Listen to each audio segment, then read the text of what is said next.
साथियों, यहां गुजरात में भी जनजातीय समाज के ऐसे कितने ही शूरवीर देशभक्त हैं।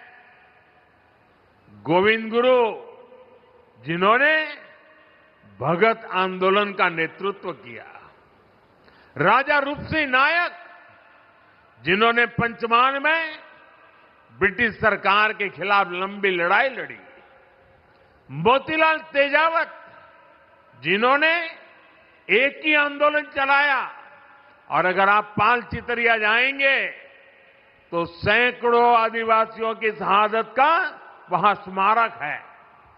जलियांवाला बाग जैसी वो घटना साबरकांठा के पाल चितरिया में हुई थी। हमारी दसरीबेन चौधरी, जिन्होंने गांधी जी के सिद्धांतों को आदिवासी समाज तक पहुंचाया।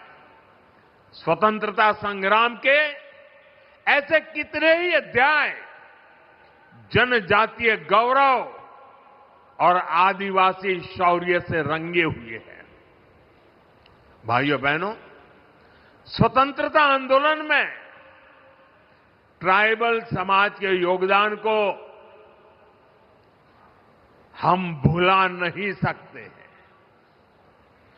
और आजादी के बाद यह काम होना चाहिए था। लेकिन कुछ ही परिवारों को आजादी का श्रेय देने के मोह में मेरे लक्षावधि आदिवासी भाई बहनों की त्याग, तपस्या, बलिदान को नकार दिया गया। और इसलिए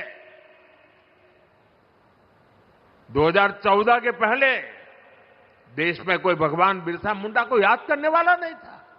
सिर्फ उनके अगल बगल के गांव तक पूछा जाता था। हमने उस परिस्थिति को बदला। क्यों?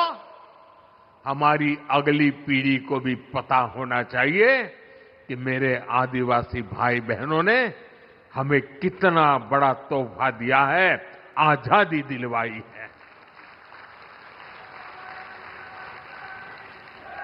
और इसी काम को जिंदा करने के लिए, आने वाली पीढ़ी को स्मरण रहे, इसलिए हमने देश में कई ट्राइबल म्यूजियम बनाए जा रहे हैं।